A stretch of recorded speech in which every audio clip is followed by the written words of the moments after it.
Most Venerable Bhante Professor Panyaratana and all the novices, upasikas and devotees in the Dhamma. Now we are going to start the last session of today's program. We have to continue the previous session that we were discussing on Noble Eightfold Path. So basically in previous session we were talking up to the second step of the Noble Eightfold Path, that is right thought. And let us pay our attention on the third one, right speech. The same as earlier, the right is the word is wrong, R-I-G-H-T it should be. So then third step of the Noble Eightfold Path is right speech. Basically in previous two, Samma Ditti and Samma Sankappa, we identified how Panya leads for the emancipation. Buddhism mentions that Panya Jiving Jivita Mahu Settang. One's life would be enlightened by the wisdom. And the life would be leading towards the brightness through Panya. Right? That is why even in the Noble Eightfold Path, Panya has been considered as the foremost point, and then we'll move on to the Sila part under the Noble Eightfold Path, while dividing into threefold training. Sila. In the second aspect of the threefold training, Sila consists of three: Samma Vacha, Samma Kammanta and Samma Ajiva. Samma Vacha, as you see here, Sila Khanda, Samma Kammanta, Samma Vacha, Samma Ajiva, they are coming under Sila. So therefore we will be talking about Samma Vacha, right speech. Basically, there are three main ways that we perform certain actions: bodily actions, verbally actions and mentally actions. Body, words and mentally we do actions, right? While talking about Chetana, Kamma, Chetanahang Bhikkhave Kammang Vadami, the volition would be the Kamma. Then Chetayitva Kammang Karoti Kayana Vachaya Manasacha. Having thought, having concentrated, people do Kamma bodily, verbally and mentally. So verbal actions comes under right speech. Verbal actions are coming under the right speech. So why speech is so powerful? Why speech is so powerful? According to the commentators as well as the certain canonical definitions on Sila, it is clearly mentioned that Sila is Kaya Vachanang Samodanang Sila. Sila means restrainment of body and word. Restrainment of body and Kaya Vachanang words. It means that bodily and verbally restrainment is called Sila. If someone controls one's physical body and controls one's words, right? That is called Sila. So then, why Sila is the speech is more powerful? Because we express our ideas through speech, through our mouth actually, right? Whatever the ideas we need to express, then we express those ideas through our mouth. Its outcome would be words or speech, right? Then Buddhism says that under the right speech, there are four verbal actions. Verbal unwholesome actions, what are they? Lying, divisive speech, harsh speech, and talking nonsense. Right? Musavada, Pisuna Vacha, Parusa Vacha, Sampappalapa. These are the four words. Musavada, Pisuna Vacha, Parusa Vacha, Sampappalapa. So then, right speech means if someone refrains from telling lies, refrain from divisive speech, refrain from harsh speech, and refrain from talking nonsense, that is called right speech. So only those four types of speeches that we express, right? Whatever we talk, sometimes some people are very talkative, right? Always talking and talking and talking, non-stop. Then all the utterances we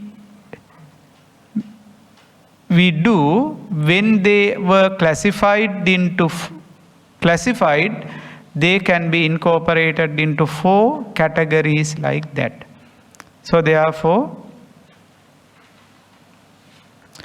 refraining from lying, divisive speech, harsh speech, and talking nonsense is called right speech. As I mentioned earlier, speech is more powerful. Why? Because through our speech we can console the mind of someone else. Right? From which speech? Pleasant speech, right? That is called Madhubani. Madhubani. Madhubani. The certain speeches that we utter just as the honey. Do we like honey or not? We like, right? Because they are very tasty and feel sweet. Madhubani, the one who talks very pleasant words, it is called Madhubani. Then Puppabani, another types of pleasant word, another word used to denote pleasant words is called Puppabani. flower-like talks. Flowery talks. It means that they are very smooth, right? Not harsh, as well as they are very pleasant. There are certain talks which is known as Gutabani. Gutabani means they are the negative aspects, like septic talks. Okay? Septic talks means something very bad, smelly, which are not pleasant to someone else, hard to listen, right? That is called Gutabani. They looks like very negative aspect. So therefore, Buddhism appreciates Nela, Kannasuka, Hadayangama, Pemaniya, Bahujana Kanta, Bahujana Manapa. There are 5 characteristics of right speech. They are very pleasant. They are very attracted to hear. Right? Kannasuka, Hadayangama. They are very friendly to heart of those who are listening. Pemaniya. They are very lovely. Right? Pori, Bahujana Kanta, Bahujana Manapa. It means they are very attractive to the general, to others, to public, to anyone else. That is the nature of the right speech.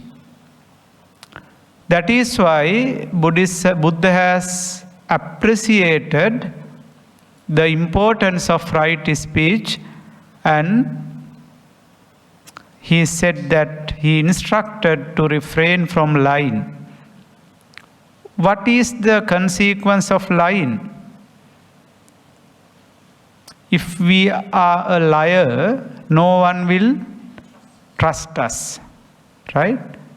That is the most serious damage for trustworthiness. Lying is the most serious damage for trustworthiness, right? 1 day, 2 day, 3 day we can tell lies, but while continuing, while the others identify that he or she is a liar, since then no one will trust you. That is the nature of the telling lies. So when we tell a lie, when we are lying, we have to say hundreds of lies to cover that, right? Then gather in more and more, then we automatically become a liar. Yeah. That is the consequence of lying. Then divisive speech, that is another serious unwholesome deed we perform because of our mediation, certain groups would be divisive. There may arise a dissension among the very close members of a particular organization or particular society. Divisive speech. Is it good? No. We can say something for someone else, again brings a message from him to another, right? Then we try to make a dissension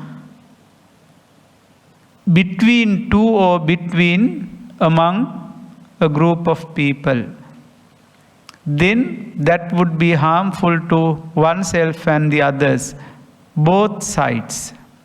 So therefore, divisive speech can harm in grand scale. Therefore, it has to be avoided. Then harsh speech. Do you like anyone to talk to you in harsh speech? No, no one would like, right? We all are interested in listening pleasant words. Don't like any harsh words for someone to talk to you. And the last one says, talk in nonsense. They are the useless words, useless things. We can say word gossiping, right? Sometimes, suppose that if we talk 100 words, how many words are important for the, valuable for this life and hereafter progression? Sometimes most of them are useless, right? Nonsense. If we are talking about doctrinal matters, the Buddha's teachings or whatever, that is good, because that will enlighten someone, right? When I was there in the daytime, I heard that these two were talking about the doctrinal matters, something, the issues that they had. Is it good or bad? It's good, because we had the ability to talk, right? So therefore we have to use this skill not for lying, divisive speech, harsh speech, or talking nonsense. We have to use this skill for the sake of discussing and talking very pleasant and very important things, valuable things. Buddha has mentioned once, there are 32 types of useless speeches, right? Which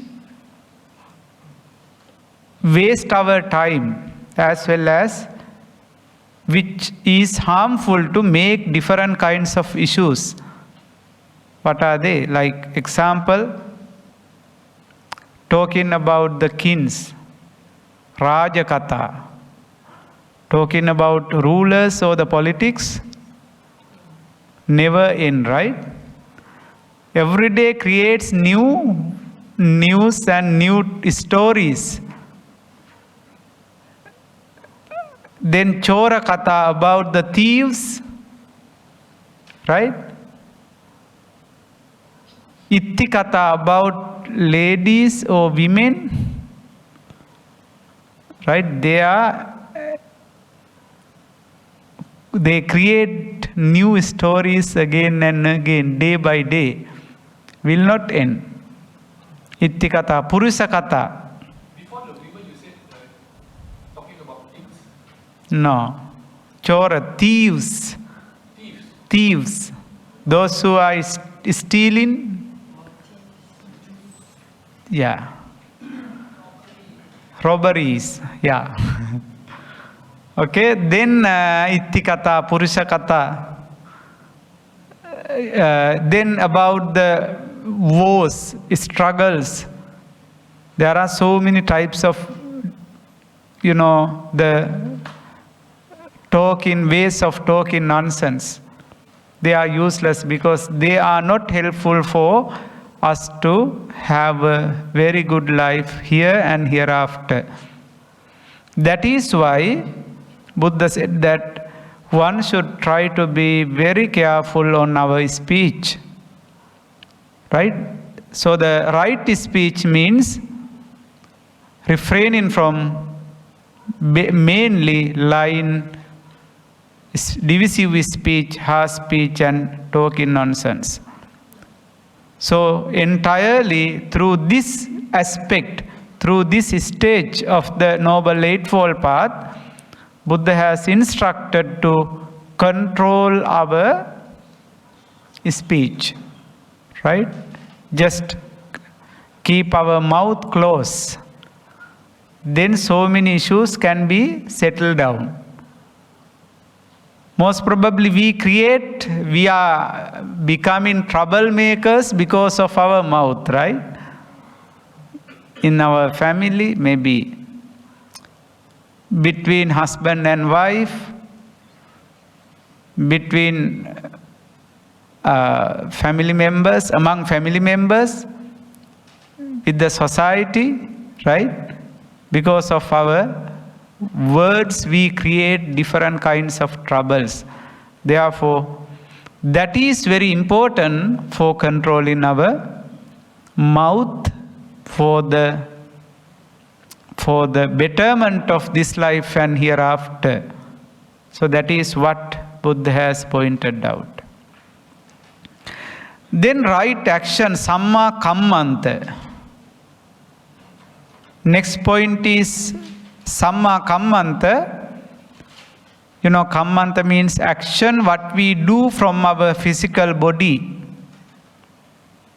Earlier we were talking about how to manage, how to control our mouth, words. And right action, samma kammanta talks about how to manage our action. Certain activities that we perform by using our physical body. What are they? Killing living beings. Panatipata. Taking what is not given. Adinnadana. Misconduct in sensual pleasures. Kamesu miccachara. Right? These are the three wrong actions we do in our life. So the right action means refraining from killing living creatures, refraining from taking what is not given, it means the stealing, refraining from sexual misconduct. Misconduct in sensual pleasures. It has a broader meaning, right? It doesn't mean only the sexual misconduct. Misconduct in sensual pleasures means entirely if we misuse all the five faculties, chakku, sota, gana, jivha, kaya. Eye, nose, then ears, chakku, eye, ears, sota, ghana, nose, jivha, tongue, kaya, body. Right? They are subjected to forms, sounds, and the smell, then taste and touches. Right? Rupa, Shabda, Gandha, Rasa, Sparsha. They are the things that we are attracted from our faculties. Then if someone misconduct by using these five faculties in wrong way, that is called misconduct in sensual pleasures. So all the five. So that is called right action. So that no need to explain much about right action, right? We have discussed them in detail even yesterday while talking about the 8 precepts or 10 precepts and so on. No need. Then another most important point is the right livelihood. Samma ajiva. Samma ajiva. This is completely related to the sila part of the Noble Eightfold Path. Earlier, two, Samma Vacha, Samma Kammanta, we were discussing on Kaya and Vacha. Bodily actions and verbal actions, how to control bodily and verbal actions. And the Samma Ajiva talks about how one should maintain one's livelihood. There are our own livelihoods, right? How we try to earn money on one hand. There are our own livelihoods that Buddhism has, Buddhist scriptures, Buddhist discourses has pointed out. Own livelihood. Sorry? Yeah. Basically, it's called livelihood. So why it is called like there are own livelihood, what we were using so that maintain in our day-to-day life. As instance, Buddhism has emphasized that lay followers should not engage in 5 kinds of trade-ins. 5 kinds of trade-ins. On one hand, trade-in have been appreciated by the Buddha as a right way of living for earning wealth, earning money. But in Vanijja Sutta again, Buddha has pointed out that there are 5 types of trade-ins that one should avoid. Those who are living a righteous life should be avoided. What are they? Trade in weapons. Now look at whole the world today, burning and burning, right? Because of the struggles, wars, because of different attacks in different countries. So they are created, we are accusing them, the powerful countries, that they are created with the intention of selling weapons. So basically, how many people are killed, right? How many childs are killed? How much property is destroyed because of the wars, right? That is why Buddha has pointed out that one should not engage in selling weapons. And also selling or trade in living creatures.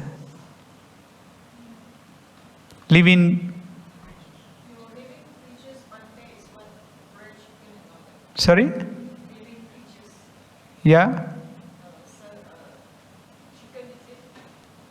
Selling beings like, sometimes the humans also, right? Yeah, Human flesh or the living humans. As the slavery sometimes we do, right? Slavery is specifically for the slavery. Bhante, Yeah. why raising cattle is considered good? Okay, I will explain that in later. Then meat, right?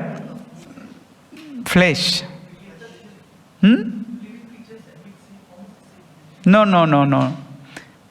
Meat is something like the killed animals, okay?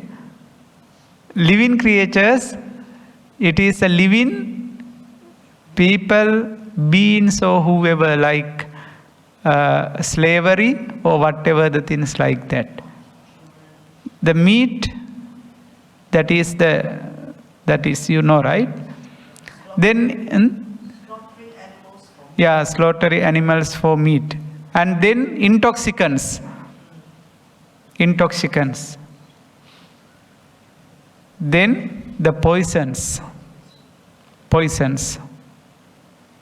So these 5 are considered the wrong trade-in, sellings that are harmful to oneself and others. Yes? Just to clarify, poison means the one that you create for rat killing, those things, right? Not other Poisons that are used to kill animals, and specifically for the killing certain creatures which are affected to the paddy or whatever, right? So all the things are included. Whatever the poison, harmful to anyone else, any beings, it is called poison, right? So Bhante, it includes cigarettes.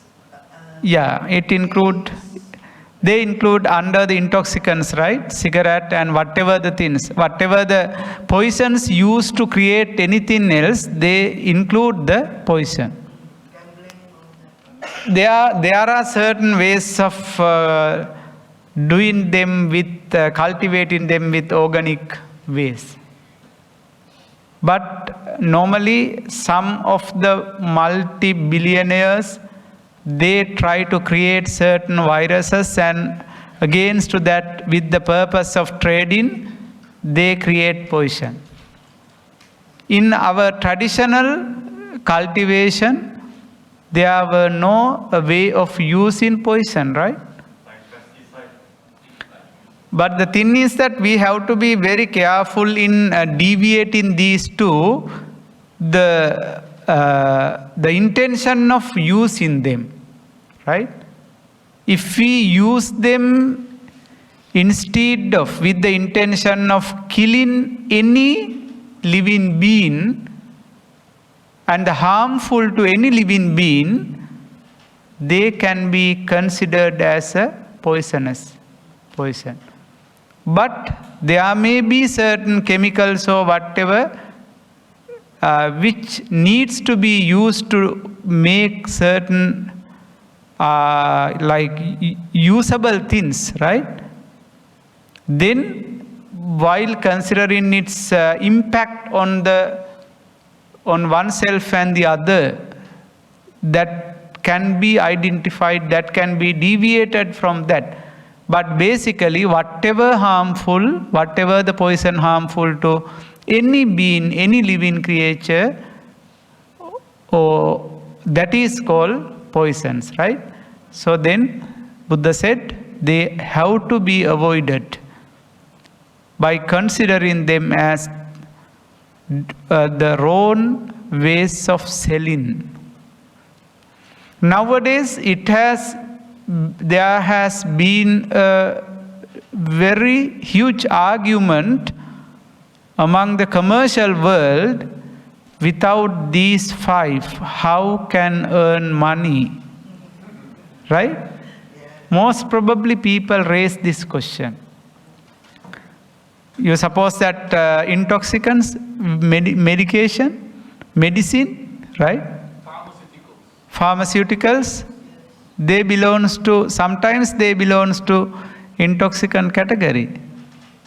Without them, someone can survive for sometimes, right? But we have to taken into consideration negative aspect, not the negative aspect, not the positive aspects. That is why Buddhism always talks about Chetanahang Bhikkhave Kammang Vadami. Now you see in Western countries they are talking about euthanasia, right? I heard recently in UK or any country like that, they get the permission, like approval to practice euthanasia.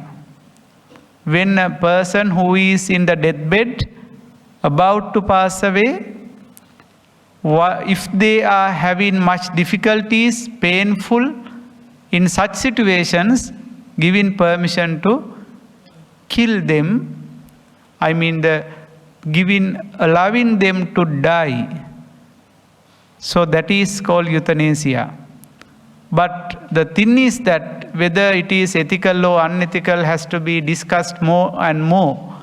But the intention, in such cases we have to be considered the intention. Someone may argue that because that person is suffering one's life painful and different bad, the different painful situations experience in them, better to die, better to kill rather than live in. Someone may argue, right? But we have to think of the ethical basis of that. However, those arguments have come into existence even today. So what they are considered their own livelihood. On the other hand, there are certain discourses where the Buddha has discussed further about certain occupations that the Buddha has appreciated. What are they? Cultivation, right? Paddy cultivation, or whatever the growing crops. Then raising cattle breeding. That is because of the Indian society. By the time there was a great recognition for taking care of cattle. Even today, cow is respected in Indian society because of cow is the vehicle of God Shiva. Right? Therefore, if you have visited in India, you may see that they have given a very good place for cow rather than their children for sometimes. Right?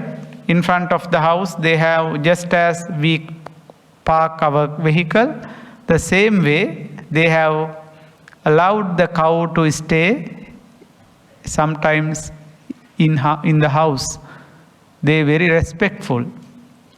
For the Thaipongal day and some other festival days, they very beautify their cows, bring them to the streets, right? They accompany them through a procession. So that is how they respect them. Even by the time of the Buddha, it has been considered a great way of living. So even Sri Lanka celebrate Pongal? Yeah, wherever the Tamil people lives, Hindu people lives, they celebrate. Oh, it is not a lot of people are not a No, Sri Lankan people also do, not all. The Hindu people. Wherever the Hindu people live, even in Sri Lanka, they celebrate. So the Hindus are not the Buddhists? Some Hindus are Buddhist, most probably. Some Tamil people are Buddhist, but Hindu is a separate religion. So they are not Buddhist actually. Their religion is Hindu. So does Buddhists celebrate Pongal in Sri Lanka? No, Buddhists are not celebrating Pongal in Sri Lanka. Bhante, I know raising cattle, instead of raising cattle, you can raise Bhante, the thing is that if we are talking with the intention of eating meat or slaughtering or whatever, that is not good. But even in ancient time, there was no proper transportation system as today. Therefore, there were so many, the cattle were multifunctional animals, right? They provided milk, they provided some other, even their everything that they pass motion in were also used as the, they used them for the sake of gas, creating grass or whatever the things like that. There are so many usages. I understand. I know what you're trying to say, but technically, in this world now,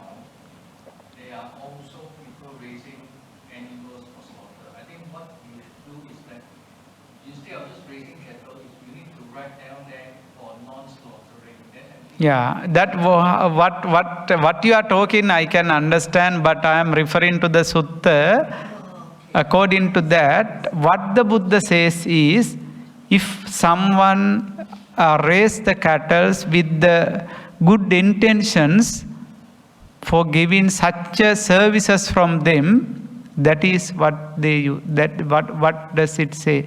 But by the present context, we have so many issues with all these things. Not only the raising cattle, right? Even the cultivation, growing crops or whatever, they also have certain issues. Without poisons, most probably very difficult to cultivate or do some other things like that, right? So that has been a major issue by the present context. So during that era, when the Indian people raise cattle, do they eat the cattle or do they not eat the cattle? Most probably Indian people are not eating beef. Hindu people don't eat. Yeah, no, in the Indian Hindu people, right? Buddhists also most probably don't. But some maybe, some do. The cattle, even though you don't eat leaves or whatever, but if you raise the cattle to help in the cultivation of crop, you are actually enslaving the cattle. It's not good. But the thing is that, there are different functions of different ways. Like nowadays we have so many, we are in the industrial world today, right? By machinery world today because of the industrial revolution. But in ancient time there were no, because of the what is called මොකද්ද පඤ්ඤරත්නහර කුර කියලා කිය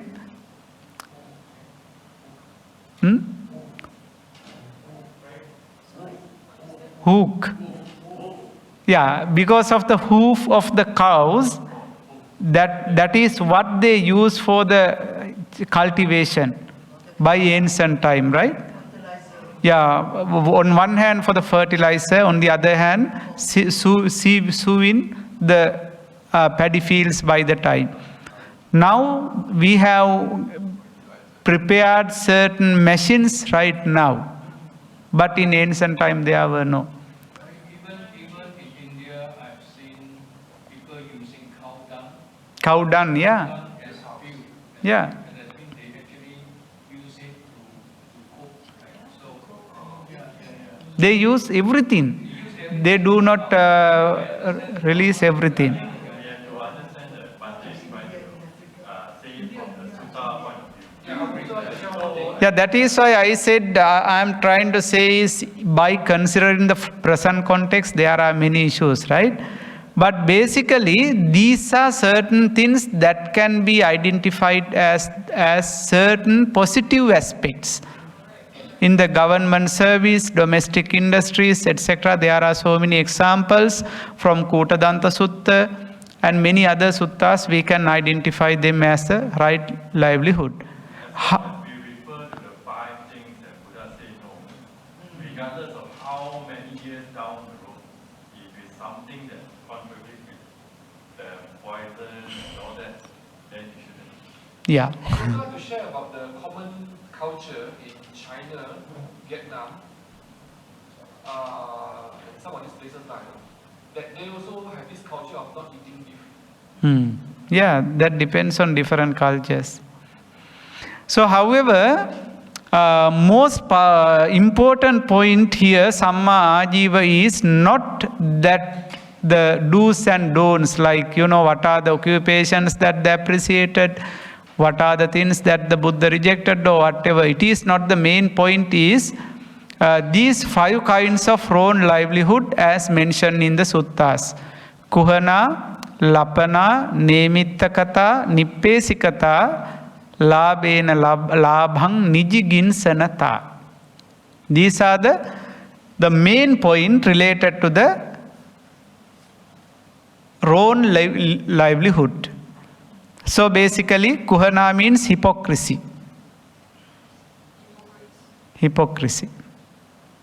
As an instance, that some people try to, like this Buddha once elaborate this point for the bhikkhus, right? For fulfilling their 4 requisites. There are some bhikkhus, while they are looking at others receive certain good things, like the very valuable robes, food, or whatever, they just think that why the monk needs these valuable robes for them, no need. But when they take for oneself, it's okay. When it's gives to someone else, they make hypocrisy. Like that, most probably, even in the trading or whatever we behave in our life, whether the lay people or the bhikkhus or whoever, thinking on hypocrisy is considered one of the wrong livelihood by considering others' things. Right? Thinking negatively for others' things, like that. Just trying to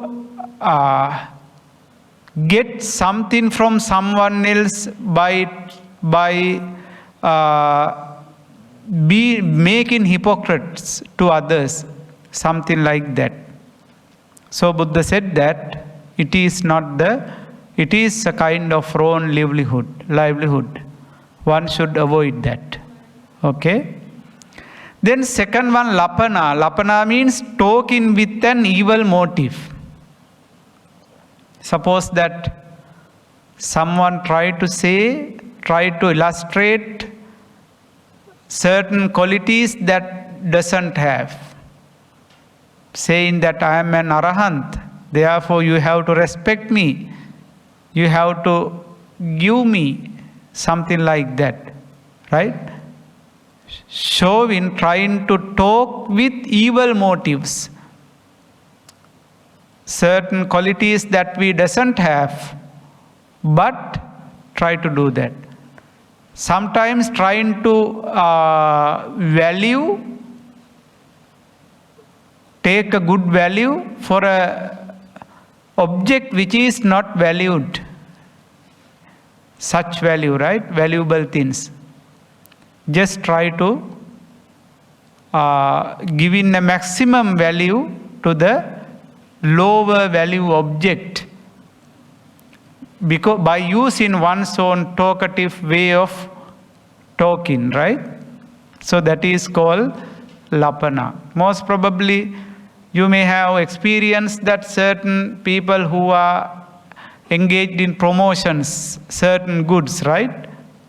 They try to elaborate they try to add more values to unvaluable things. That is called the second factor, lapana. Talking with an evil motive. But that is not the real value. Like, trying to sell a stone, giving a value to a gem. Something like that.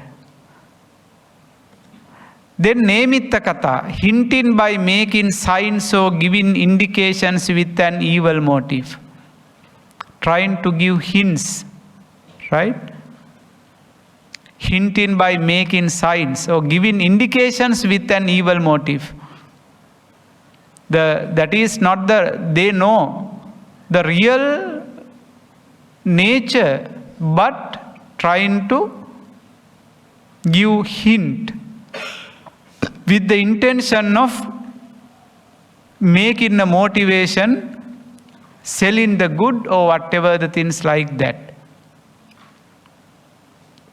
Then nippesikata, another form of wickedness, means pursuit of gain by whipping off, grinding or pulverizing the virtuous qualities of a lay devotee.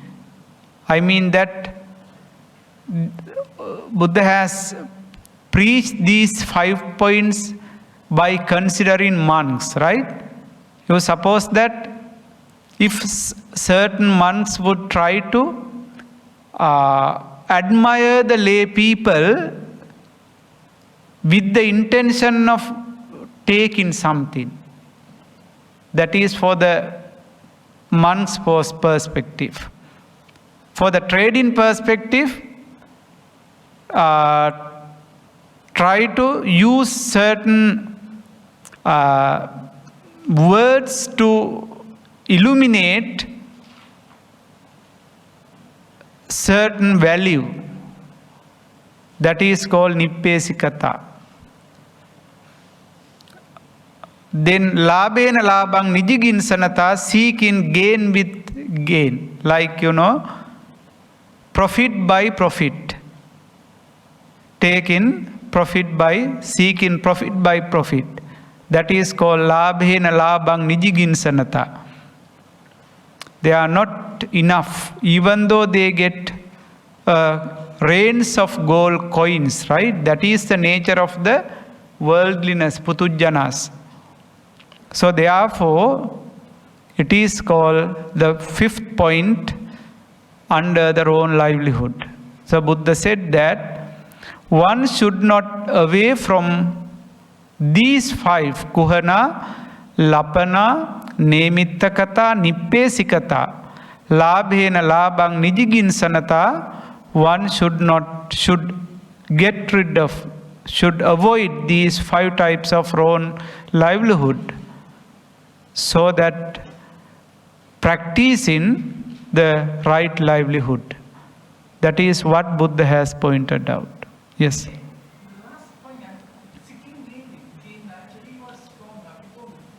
Actually, that should be like, the seek gain in profit over profit. Some businessmen, they sell something,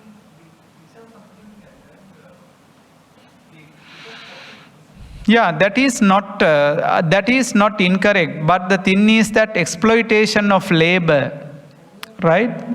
Exploitation of labor without treating them properly. That is called, only they consider about their profit rather than without providing service or giving treatments to the laborers and so on. That is basically related to the exploitation of labor and with the intention of gaining profit by profit, profit over profit. Moneylenders? Yeah. Charge a high interest rate. Yes, can be considered. Definitely borrow. Then if there's a disaster, cannot get good harvest. Yeah, someone may say that bankers do their job, right? But if you no need to get the loans or whatever. They provide service since we are expecting. But they don't pursue us, it is not definitely they do not give the instructions to do that, right? Since we need, we try to lend. Because they know there is a need, therefore they provide such services. Otherwise, no point. Yeah. However, that is what Buddhism says, that fairness, right, is most important. Whatever the industry, bankers or whoever, whatever the industry they do, they have to be fair. Which one? Gain with gain. Yeah. Another example is that the rent seeker. Some people, they use their money, their wealth. Instead of serving other people, they use their wealth for easy money like this rent seeker. So basically this is called exploitation of labor and related issues. Like, the people, the Buddha says that even the monks, Buddha advised, Vamaraseva iriyato, right? Monks should fulfill their 4 requisites without, very smoothly, without making troubles to the lay people, devotees, just as what is called, just as the one who gets the honey from the flowers without damaging them. Yeah, without harming the flower. In the same way, whoever engaged in whatever the occupation, they should try to, they should not try to exploit others' labor or the others' labor or whatever the things like that. So that is why this point has to be taken into consideration under their own livelihood. The Buddha says that the fairness is one of the main principles that has to be taken into consideration. Maybe it's about as a big corporation. It can be used in different ways actually, right? So the whatever the strategy use, if they do in that intention, that can be considered as the fifth point. Then what is right effort? Next point. After the right livelihood, we have come into the Samma Samadhi, right? Samma, what is called Samma Vayama, which comes under Samadhi. Right? Vacha, Kammanta, and Ajiva comes to Sila. What is right effort? It is called 4 types of Sammappadana. The Buddha has mentioned one should generates enthusiasm, tries, makes an effort, exerts the mind, and strives so that bad, unskillful qualities don't arise. It means that anuppannānaṁ pāpakānaṁ akusalānaṁ dhammānaṁ anuppadāya chandang janeti vayamati viryang arabhati chittang pagganhati padahati. The sutta says like that. It means that one should generate one's enthusiasm, effort, perseverance, determination, so that do not arise the bad and unwholesome qualities. Right? That is called the first aspect of the right effort. Did you understand what I mean? It means that one should dedicate one's effort, right, and strives for the sake of not arise in the unwholesome qualities, not arise yet. Then the second one, uppannānaṁ akusalānaṁ dhammānaṁ pahānāya chandang janeti vayamati viryang arabhati chittang pagganhati padahati. It means that one should generate enthusiasm, try, make an effort, exert the mind, and strive so that bad, unskillful qualities that have arisen are given up.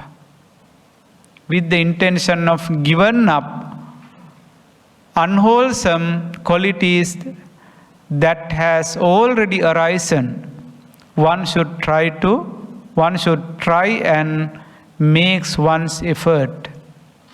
Okay? Pahanaya, giving up. It means that whatever the bad, unwholesome qualities we have done, we should try to avoid them, abandon them, giving up them. That effort is considered the second aspect of the right effort. How can we do that? The first one we can cultivate good things, right? While cultivating good or the wholesome, automatically stop doing bad. Then we can develop that effort. The second one, while cultivating more and more wholesome and good activities, then we can subdue, abandon certain unwholesome deeds we have already done. And third one, anuppannānaṁ kusalānaṁ dhammānaṁ uppadāya chandang janeti vāyamati viriyaṁ ārabhati paggan cittaṁ pagganhāti padahati. One should try to generate and arise wholesome qualities that has not originated yet. Right? It means that we should try to arise or generate unwholesome deeds that we have not generated yet. Wholesome. Kusalanang dhammanang, right? Wholesome deeds. Then the fourth one says the effort, perseverance, or the making effort to generate wholesome qualities that have arisen, remain, are not lost but increase, mature, and are completed by development. Uppannānaṁ kusalānaṁ dhammānaṁ pāripuriyāya. Pāripuriyāya means developing, right? So that developing the wholesome deeds, wholesome that we have already done. Pāripuriyāya chandam janeti vāyamati viriyaṁ ārabhati cittam pagganhāti padahati. It says that, you see, now there are two efforts that the Buddha has mentioned for the unwholesome. What are the two? Trying not to do bad, right? Then trying to abandon bad deeds already done. And next two for the wholesome, trying to generate wholesome that has not generated yet, and develop in the increase in the wholesome that has already generated, right? That effort, that enthusiasm is called, that striving is called right effort. We should always dedicate to accomplish these four according to the Samma Vayama, the right effort in Noble Eightfold Path. Okay, any question? Understood? Yeah. All these are the effort is related to the wholesome and unwholesome, right? So Buddha said, Sabba papassa karanam kusalassa upasampada. Sabba papassa karanam, all unwholesome should not be done, should be avoided. Kusalassa upasampada, one should develop the wholesome. So the effort, enthusiasm, tries and exerts, striving to avoid unwholesome and develop wholesome is called right effort, Samma Vayama. Then Samma Sati, right mindfulness. Right mindfulness. This is one of the most important point with regard to the concentration of the mind. One-pointedness, right? Concentration of the mind. Right mindfulness. It means that by avoiding past or the future, just to maintain mindfulness on the present moment is what the Buddha has pointed out as the right mindfulness. When a mendicant, means the monks, meditates by observing an aspect of the body, keen, aware and mindful, rid of covetousness and displeasure for the world. They meditate observing an aspect of feelings, mind and principles. What are they? Kayanupassana, Vedananupassana, Chittanupassana, Dhammanupassana. 4 types of right mindfulness the Buddha has mentioned. So what is In the Satipatthana Sutta. Yeah? sorry, what is covetousness?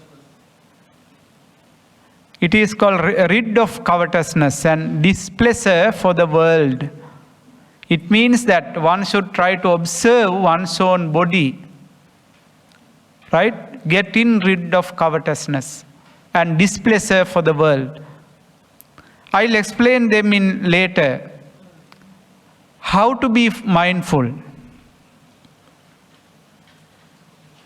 The Buddha said that why mindfulness is very important. To purify sentient beings. To purify sentient beings. Sattanang visuddhiya. For the purification of the beings. Soka pariddavanang samatikkamaya. The get past sorrow and crying. Right? To get rid of past sorrow and crying. To make an end of pain and sadness. Why the mindfulness is important? So that making an end of pain and sadness. Right? Only the painful and sadness can be released through mindfulness.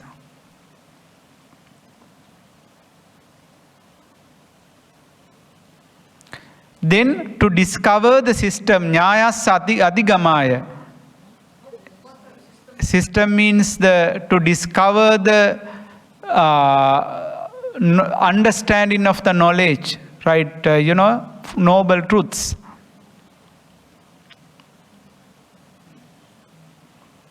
And to realize extinguishments, that is the emancipation.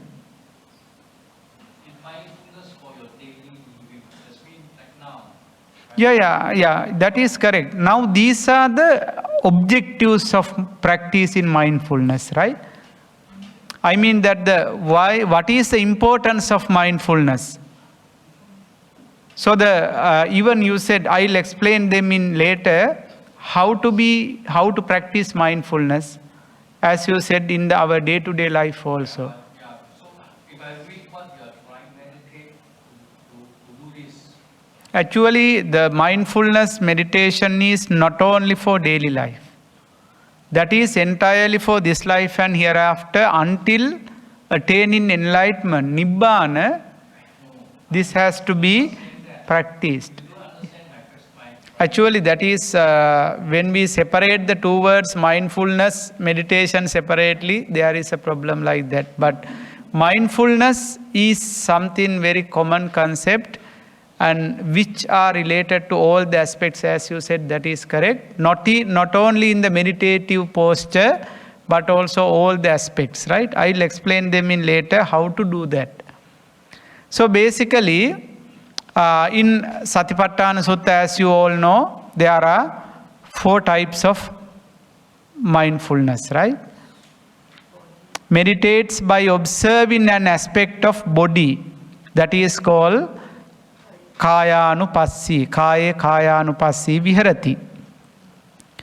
Keen, aware and mindful, rid of covetousness and displeasure for the world, Kayanupassi embodied experiences on different aspects of the body, such as movement, breathing and postures. Right? Basically, the being mindful in different aspects of the human body, such as different types of movements, walking, lying, sitting, sleeping, or whatever the different movements, right? And breath, breathing. Normally we are talking about Satipatthana, only the breathing, right? Breathing meditation. That is only one aspect, a small aspect. And even the postures, they belongs to the different aspects of the body. That is called Kayanupassana. Kayanupassana. The first type of mindfulness is called Kayanupassana. Mindful on one's own body. How we can maintain mindfulness? Its one aspect is mindfulness of breathing. Right? So breathing, mindfulness of breathing. So only that, sorry? Anapanasati. So then only that we try to practice meditation in meditation posture. As instance, Sutta mentioned, go into a wilderness in a forest, to the root of a tree. That is a general way of meditating, the finding a proper place for meditating as mentioned in the suttas. Or to an empty hut, sits down cross-legged, the meditation posture, sets their body straight and establishes mindfulness in their presence. The situation here, a mendicant gone to the forest establishes, so the explanation is given. Breathing in heavily, they know I am breathing in heavily. Right? So the breathe in and breathe out, maintain in mindfulness on breathe in and breathe out process. So what has to be done is, when breathe in, one should mindful that I am having a huge breathing or the heavily breathing, and breathe out also the same. Then breathing in lightly, the same mindfulness should be maintained. Breathe out lightly, the same. Then breathe in, experience in the whole body, from the top of the head up to the toes of the leg. So by considering entire the body, the breathe in and breathe out, the process has to be mindfully performed in that.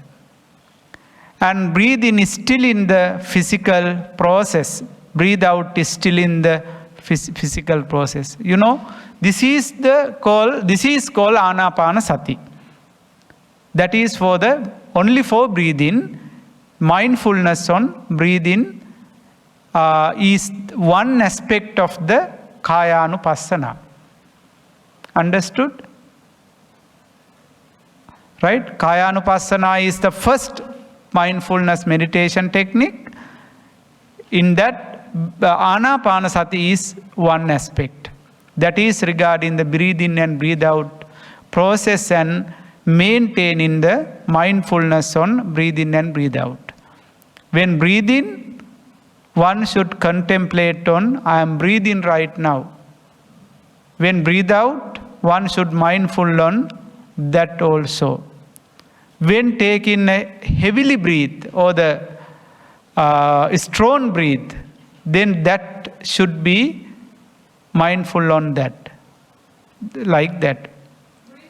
Still in means the continue, like continuing.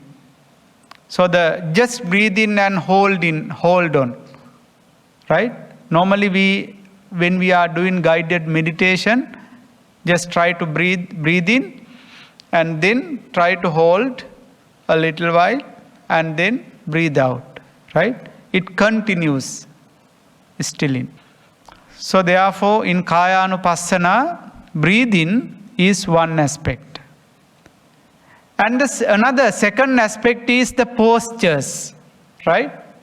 As you said, it is not like, it is not like in meditative posture, but just movement of one's own body.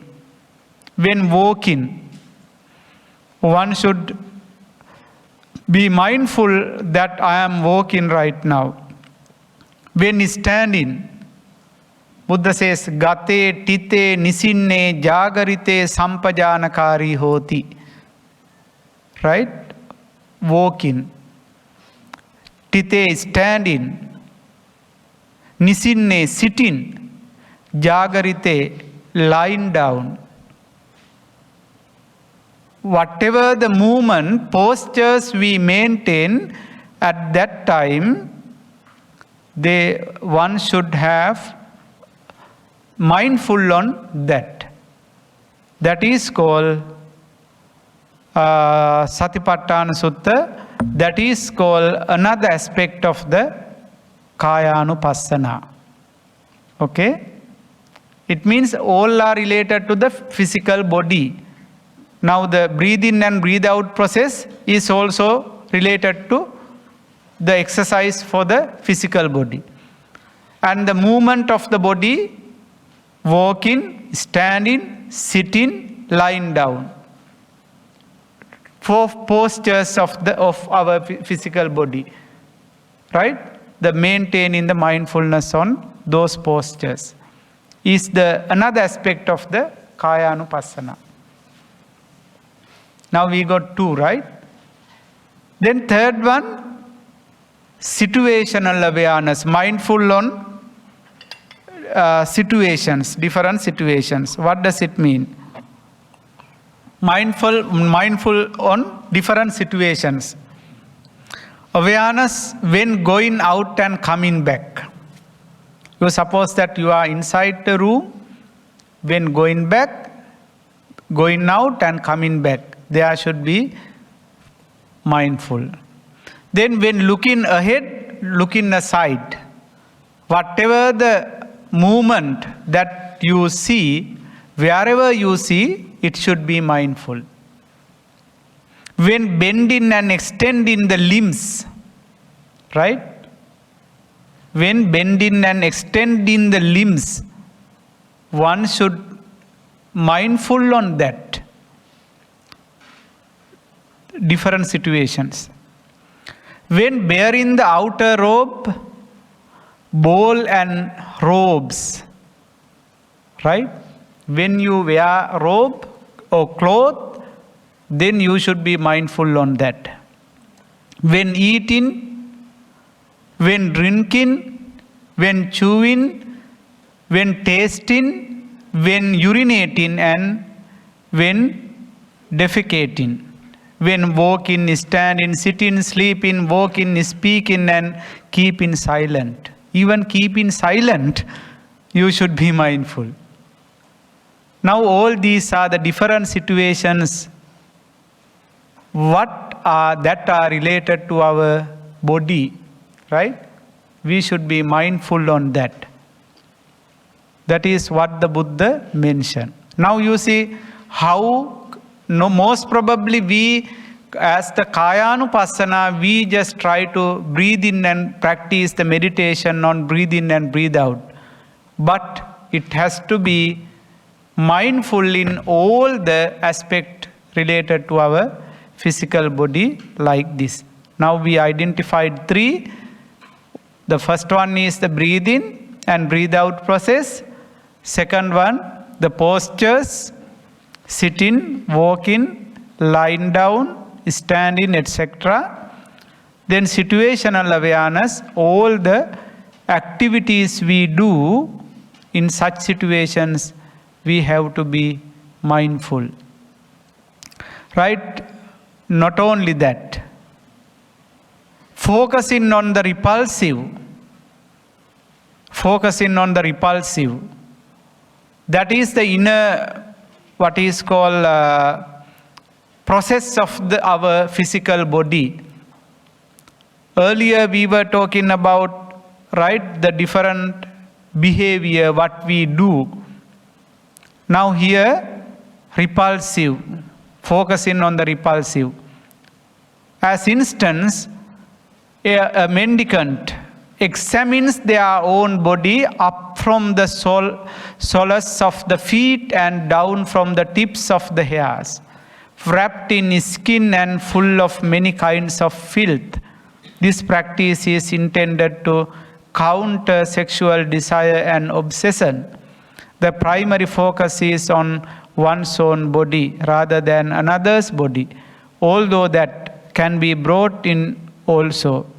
By focusing on aspects of our body that we normally prefer to ignore, we move towards a healthy sense of acceptance and neutrality towards our body.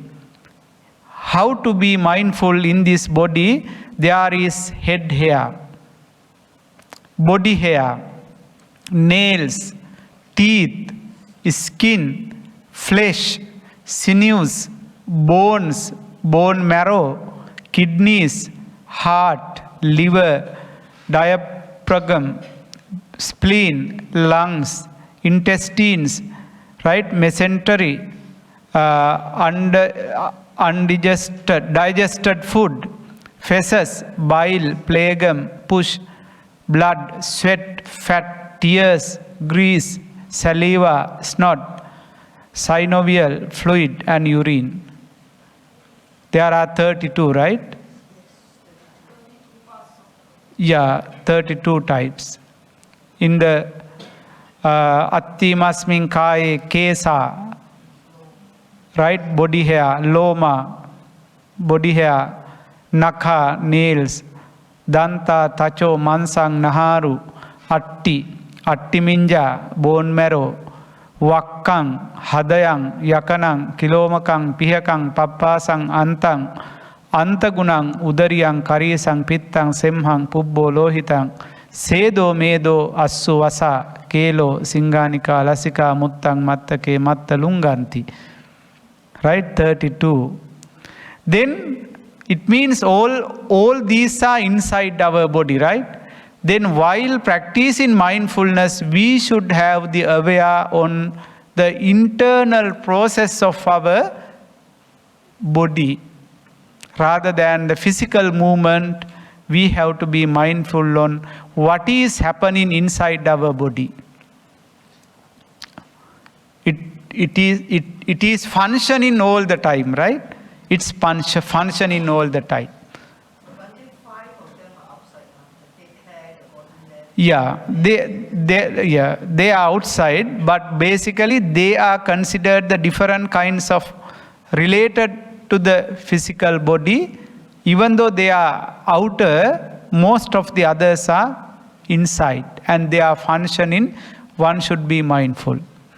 Now look at how much is included to the Kayanupassana. That is a repulsive, right? Then focusing on the elements. Another aspect of Kayanupassana. Elements. This body consists of 4 elements. What are the 4? Pathavi, Apo, Tejo, Vayo. In this body, there is the earth element, Pathavi, Apo, water element, right? Tejo, the fire element, Vayo, the air element, right? Our lifespan means including these elements, Pathavi, Apo, Tejo, Vayu. You just contemplate on that, like, what is called Atti Minja, Pakkang, Hadayang, Yakanang, Kilomakam, Pikam, Papasang, Antang, Antagunang. Just check, right? Veins, yeah. So that is how different aspect, like of the body inside and its functioning. Then elements, we said 4 elements, right? That the human and the body of the beings are created by these 4: earth, water, fire and air. Both elements, 4 elements. So one should focus on those elements, right? And then charnel ground contemplation. It means that when a person passed away, what happens to one's own body? Now earlier all the things were talking about the living period, what is the different aspects of our body. Then charnel ground contemplation means when passed away, what happens? One should try to concentrate and be mindful on that. Were to see a corpse discarded in a charnel ground means in a cemetery, and it had been dead for 1, 2 or 3 days, bloated, livid and festering, right? When the dead body is put into a cemetery, 1 day, 2 day, 3 day, 4 day passing, what happens to them? And were to see a corpse discarded in a charnel ground being devoured by crows. It means that when the dead body is put into the cemetery, the crows are coming and they try to catch certain parts of the body. And hawks, vultures, herons, dogs, tigers, leopards, jackals and many kinds of little creatures, right? You see what happens to the body when it's passed away.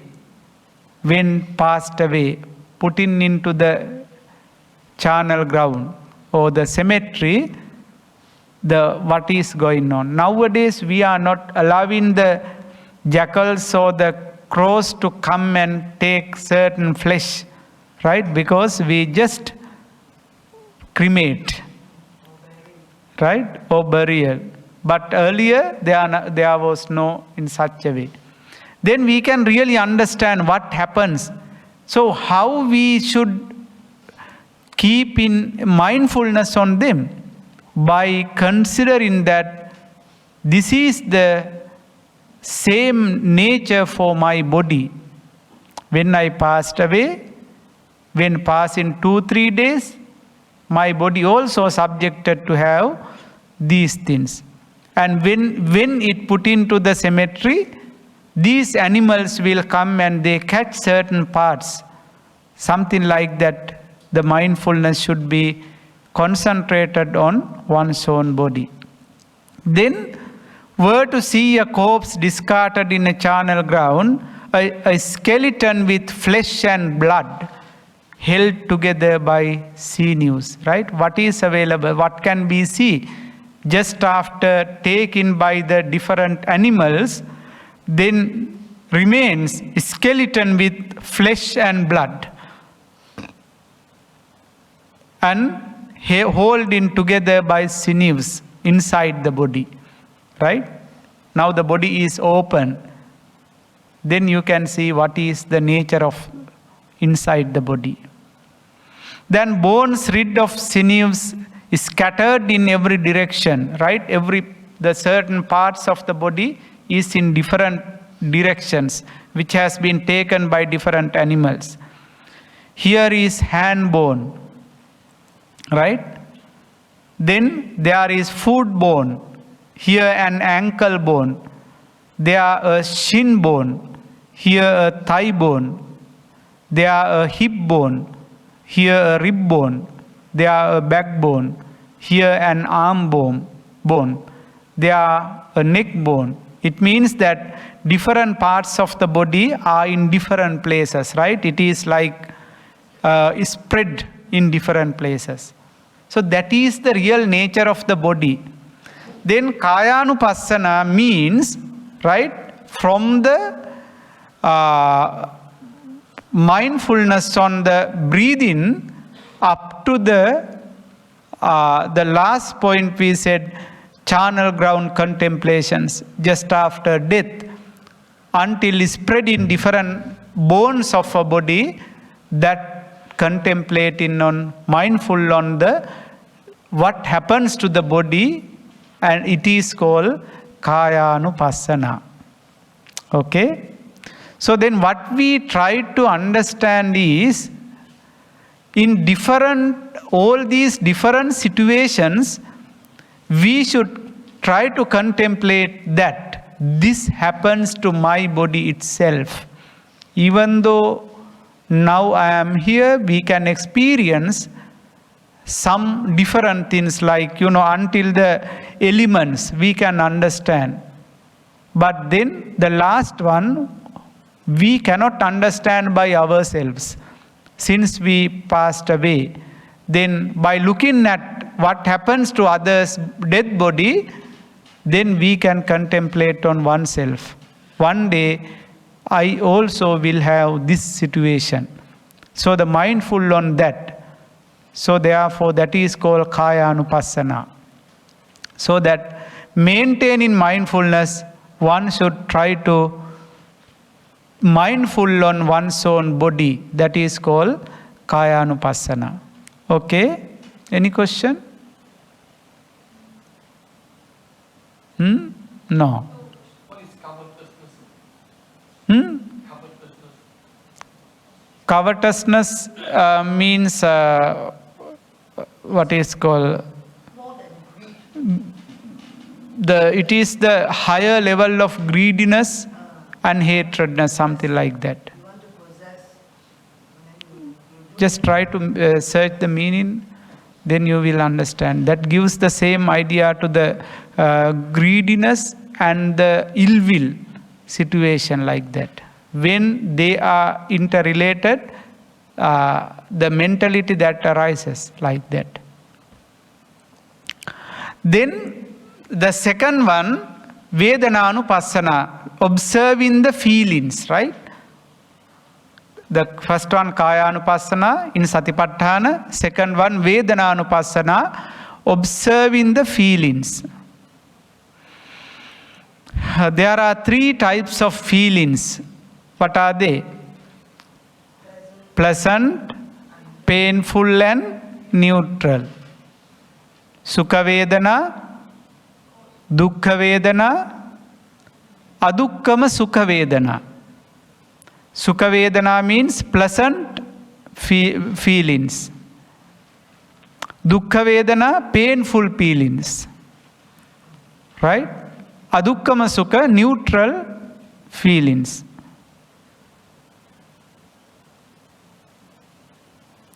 Then feels a pleasant feeling, then what happened, how to be mindful on that is, feels a pleasant feelings, knows I feel a pleasant feeling, right?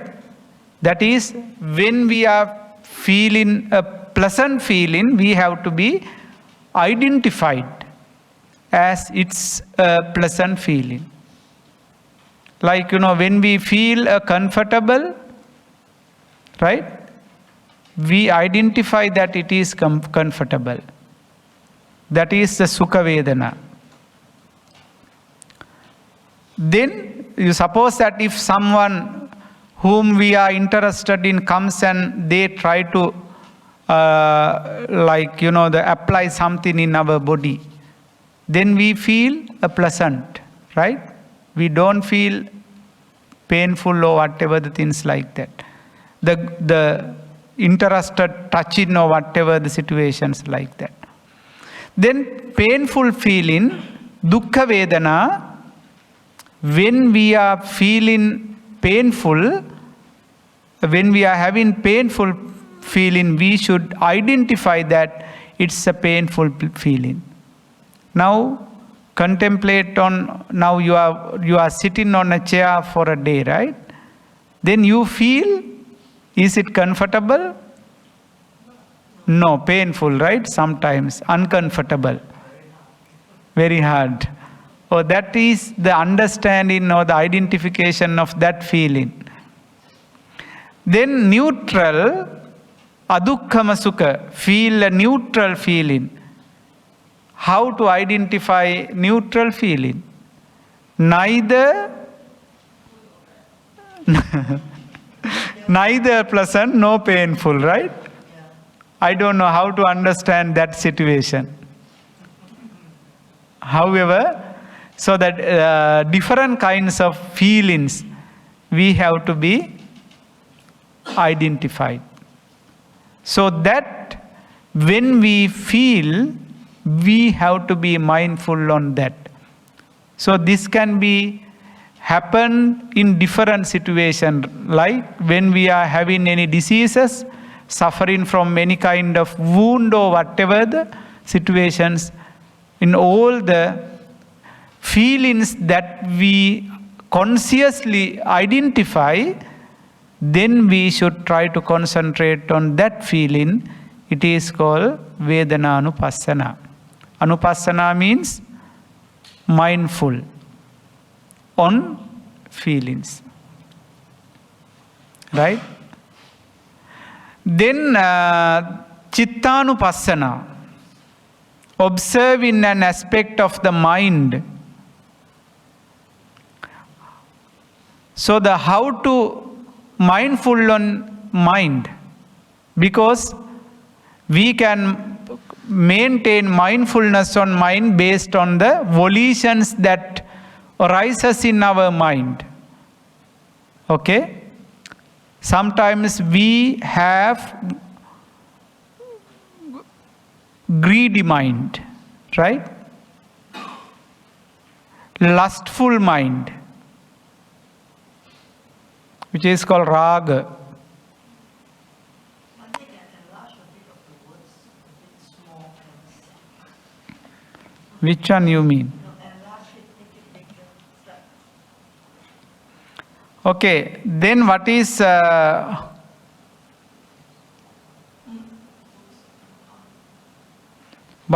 observe in the mind is,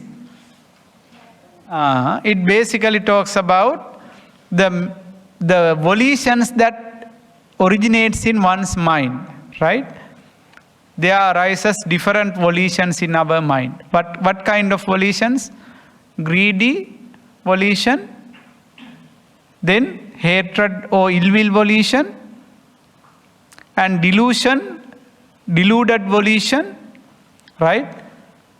In different situations, conceit volition, lustful volitions, raga. So then, when those volitions are arising in our mind, we should be mindful on that. We should be able to identify that a greedy volition came to my mind, right? My mind is overwhelmed by a greedy volition. So like that, whatever the volition enters into our mind, then we should be mindful on that volition, right? That is called Chittanupassana. So the very difficult to understand our mind, right? Because it is corrupted by the defilements coming from outside. So most probably the human nature is we are grasping the negative and unwholesome defilements. Defilement thoughts are coming to our mind, rather than the wholesome thoughts are coming to our mind. That is the nature. then we should be able to identify them and mindful on them. If we don't have mindfulness, what happens? We try to respond those volitions, right? You suppose that the ill will or the hatred volition comes to your mind. At that time, if you don't really understand that my mind is corrupted with ill will volition, if we don't understand, then we try to react on that. Sometimes maybe some person may killed by ourselves because of not having proper understanding and mindful on that volition. Understood? Therefore, while those volitions are coming inside, then we should really understand and we should really mindful on them. Then the further sutta explains about the different situations of mind. I am not going to discuss them in detail, right? You may read further in the Satipatthana Sutta, where it is explained about the different status of mind. Mahaggatang va, mahaggatang cittang, amahaggatang cittang, anuttarang cittang, samahitang cittang, right? So there are different kinds of mental states, mental situations that comes from in our mind. That is called Chittanupassana. Yeah. Samadhi means concentration. Or is it meditation? Yeah, that comes under the meditation, meditative, one-pointedness. Samadhi means not one-pointedness, like the maintain in the present moment. Just to as instance, the nature of mind is going here and there. Just to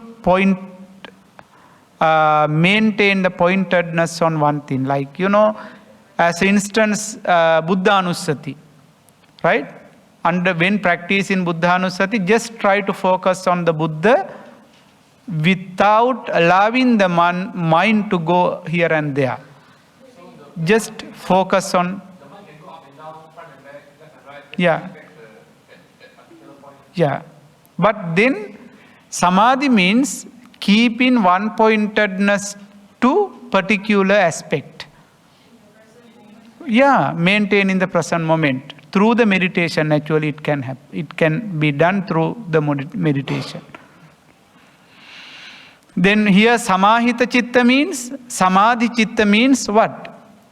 The mind which has not wandering here and there, just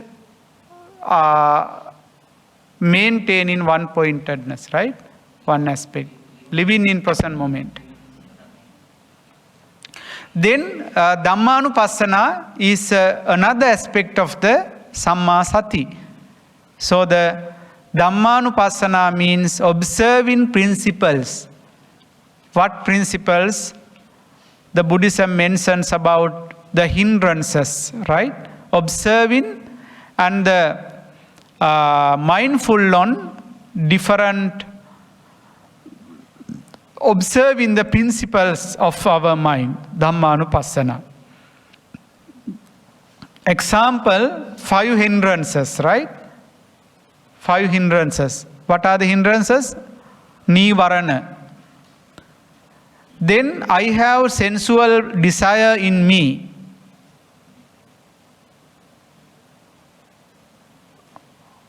Okay? I have ill will in me, raga, dosa. I have dullness and drowsiness in me.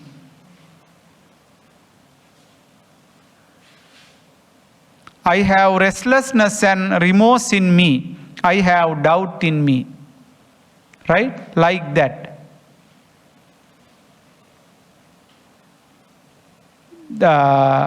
So the identification of the different hindrances is called one aspect of Dhammanupassana. These are certain the certain situations that we face, right? That we experience us in our mind.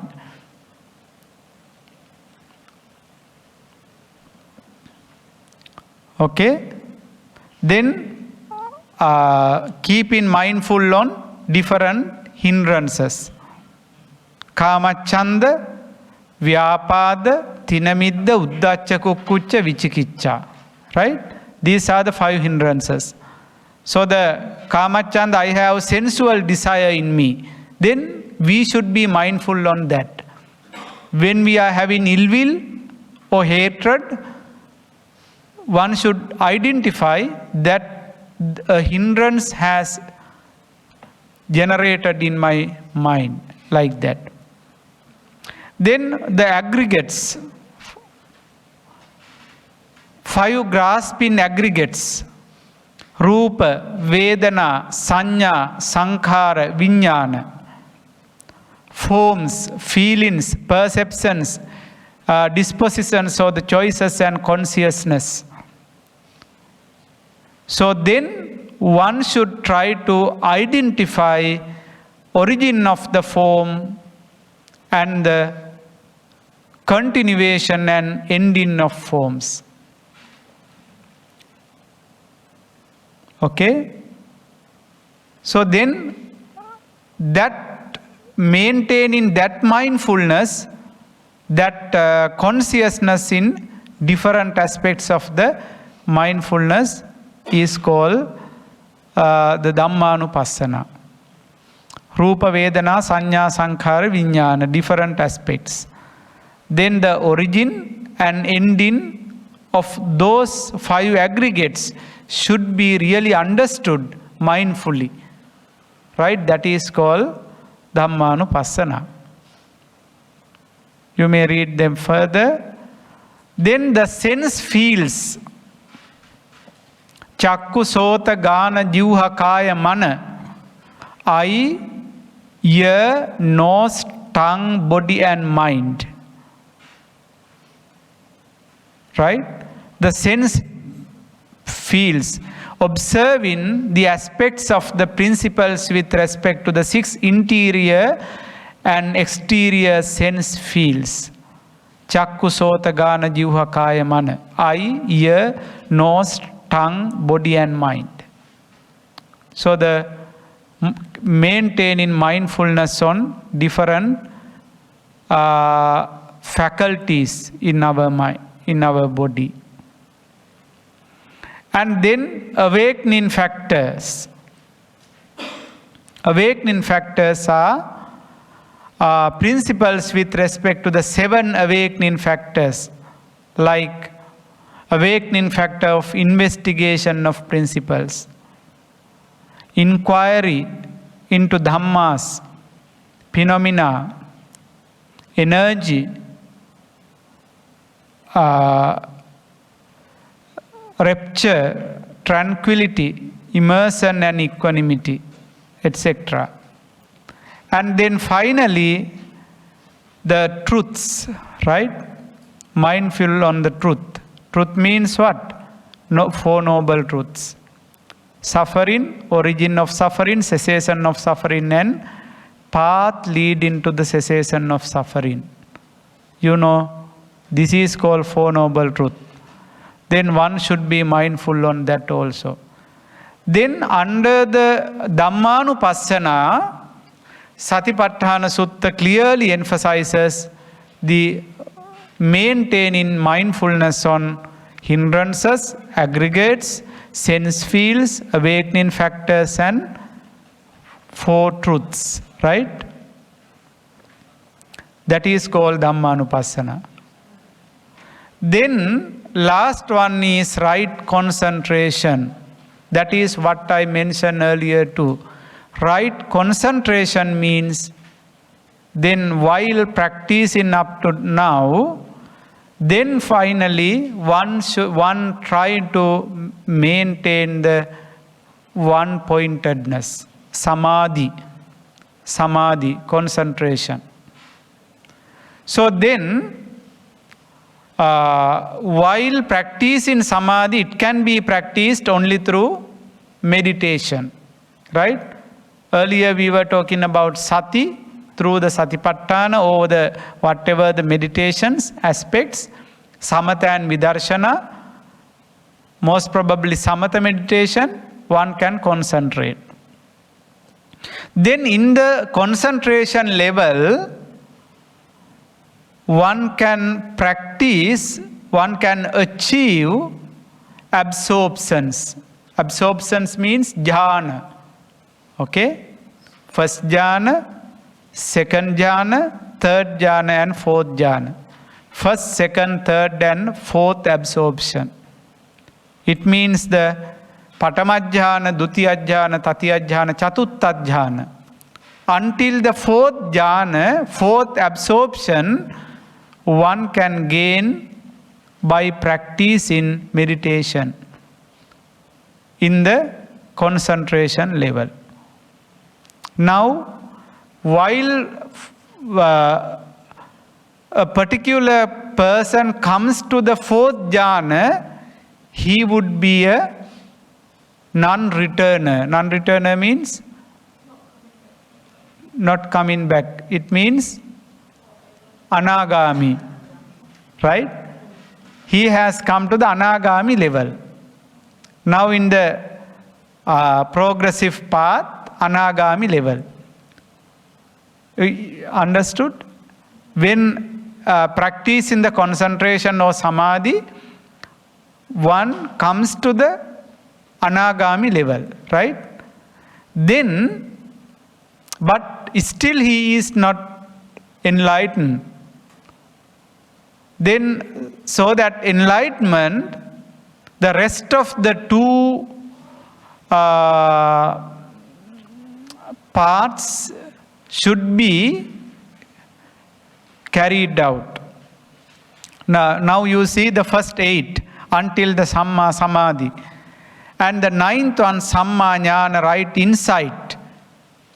Right? When right insight comes, Vipassana is to be practiced. So the concentration can be gained through Samatha. You see, right? Concentration, up to concentration one can reach only by Samatha meditation. Only Samatha meditation can reach there.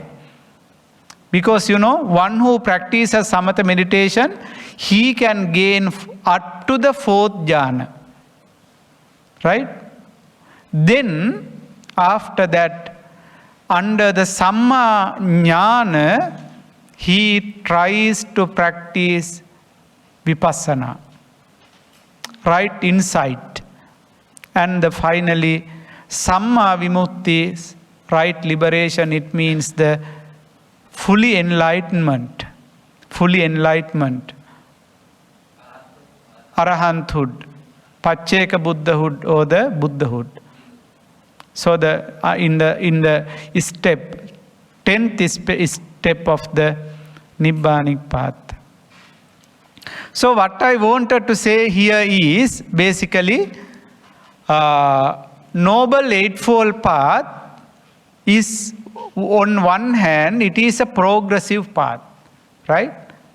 Step by step, it really teaches how to attain until attainment or the enlightenment, how to practice the Noble Eightfold Path as a progressive path.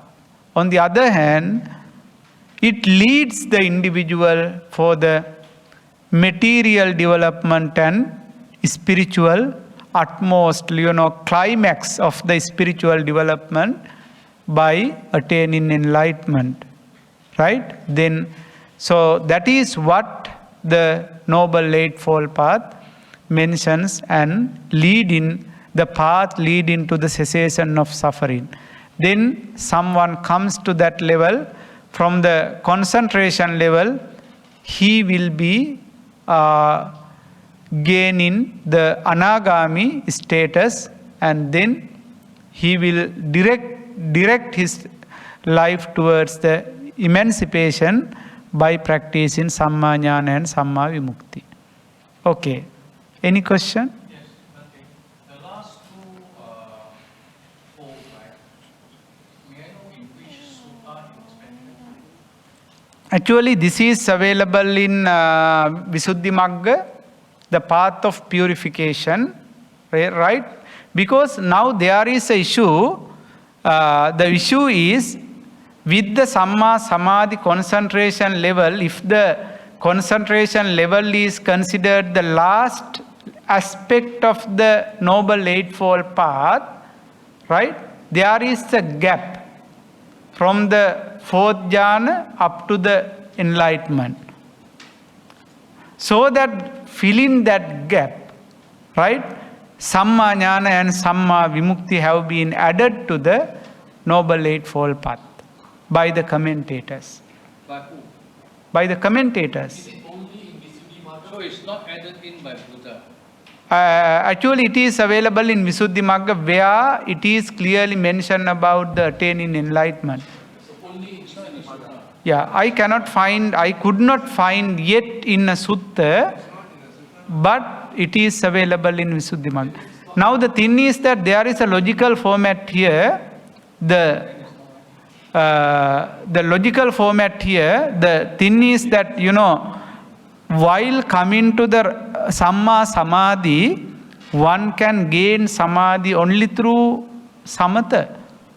Right? That is why Samatha meditation is also known as Samadhi meditation. So then coming up to the fourth jhana, Chatuttat jhana, then what happens to the next? Right? So the Chatuttat jhana is not the climax of the emancipation. So then, if the concentration level Samatha can be gained through the concentration level, then how Vipassana, by practicing Vipassana, how one can reach the emancipation. That is why, so that filling that gap, Samma Jnana and Samma Vimukti have been introduced. Okay.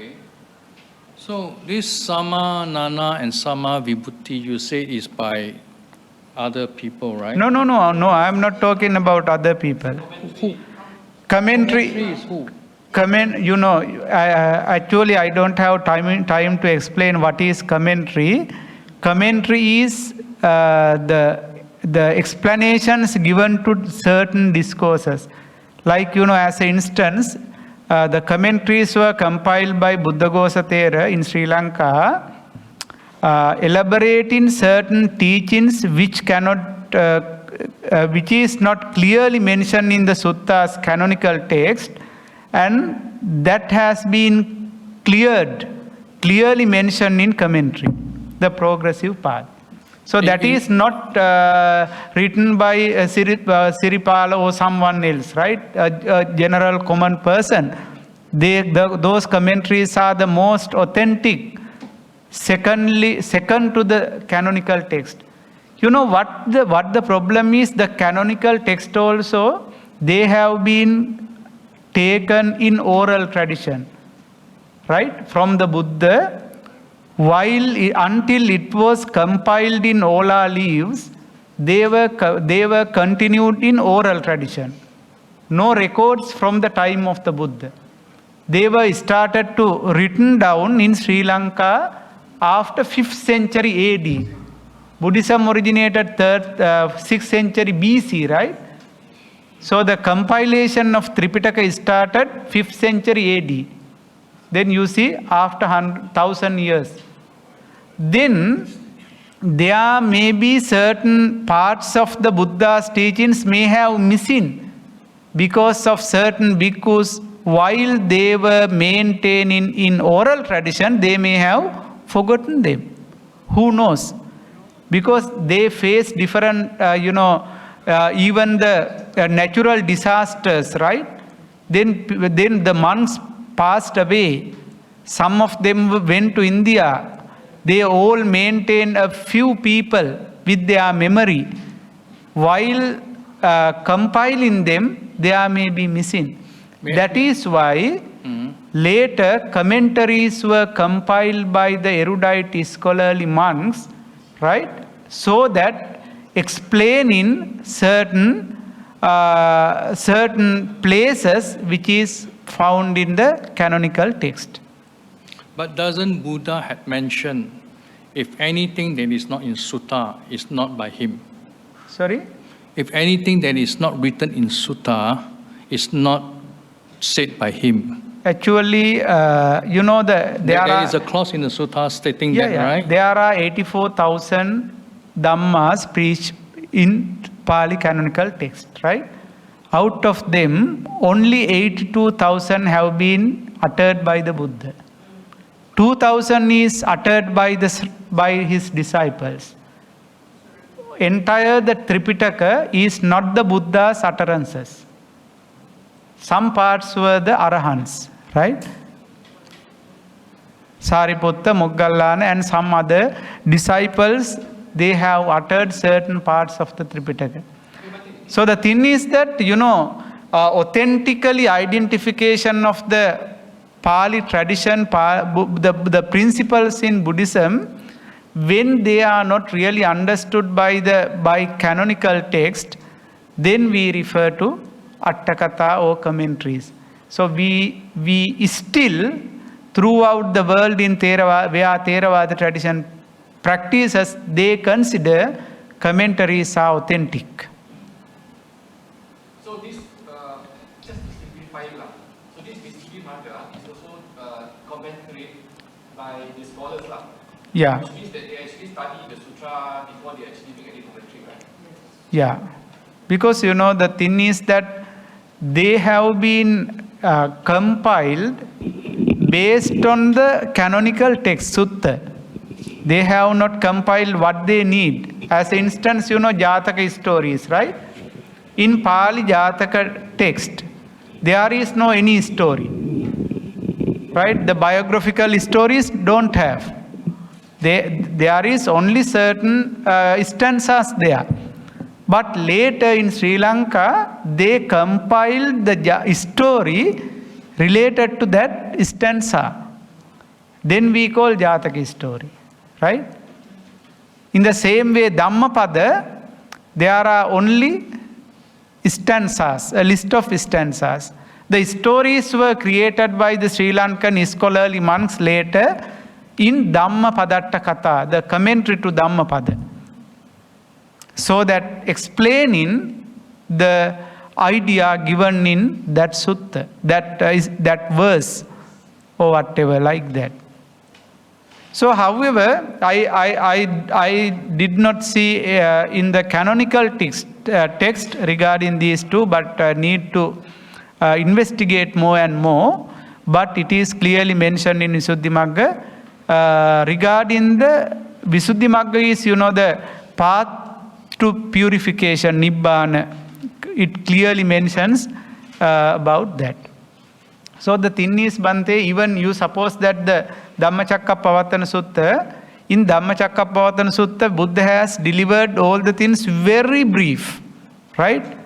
Even though Buddha says what is called dukkha satcha, right? The first truth, it has not defined what the dukkha is, what is suffering. Then that definition have been given not by the Buddha, but by Venerable Sariputta in Saccavibhanga Sutta. You see, that is the nature. That is the content of the Tripitaka, and how we maintain the authenticity from the Buddha's teachings as well as Sravaka's, the disciples' teaching, and then the commentarial explanations done on those things. Anything?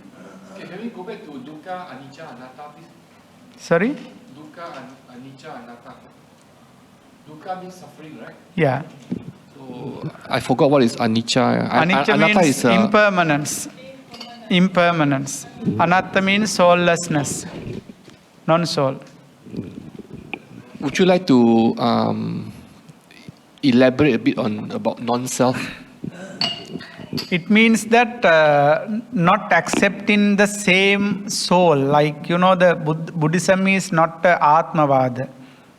If it is an Atmavada, the same person would be going to next life, next birth also, right? Buddhism says, nacha so, nacha anyo. Not the same, neither same person, nor another person. Like, it doesn't mean that the same individual go through the sansaric existence. But the consciousness would be there. Bhante, can we know a bit more, because we have heard a lot about the samatha meditation. Sorry? We heard a lot about the samatha meditation. But since the last two is about vipassana meditation, so what is the difference? Actually, vipassana meditation is identification of the real nature of the universe through the dukkha, anicca, dukkha and anatta, right? So the impermanence, suffering and non-soul, or the soullessness. Through that understanding of the real nature of the universe based on the three characteristics of existence is called vipassana. So you sit in meditative pose and you reflect on Actually, the three things. it is something like, the contemplating on the impermanence, contemplating on the nature of the suffering, what we were learnt in earlier lessons, right? Yeah. And how it contemplating on the soullessness of the individual. So that is contemplating on that. Those three characteristics is called vipassana. So that comes in deeper, need to be explained in deeper. Thank you.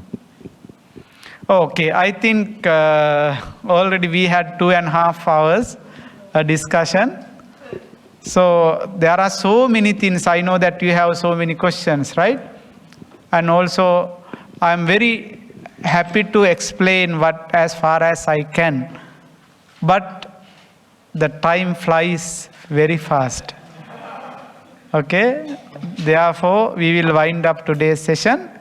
So I hope that you learned something from today's session, and it may be very fruitful for you as well as for me, because for getting ready for this kind of a lecture, it takes a long time. We need to read more and more.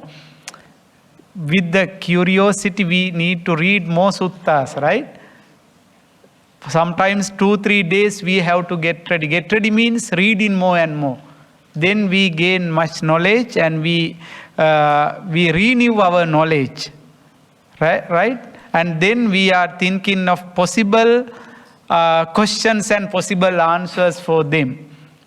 Then based on that, we just try to investigate more and more. Therefore, teaching and preaching is not a very easy task, just as listening. While we were studying in the university, we thought that it is very easy to teach. When becoming lecturers and the preachers, we identified how hard, how difficult is this, right? Because it is not an easy task. Therefore, however, we both learned a lot through these programs. So I am very happy to say that. So however, this would be the last talk that I am conducting this Novitiate program, since I have to leave earlier by concluding my task here on 21st. I will leave. I cannot stay until the Pindapata and end last program because of my busy schedule in Sri Lanka. However, I wish you all the best and hope that you had a very what we call very fruitful few days, right?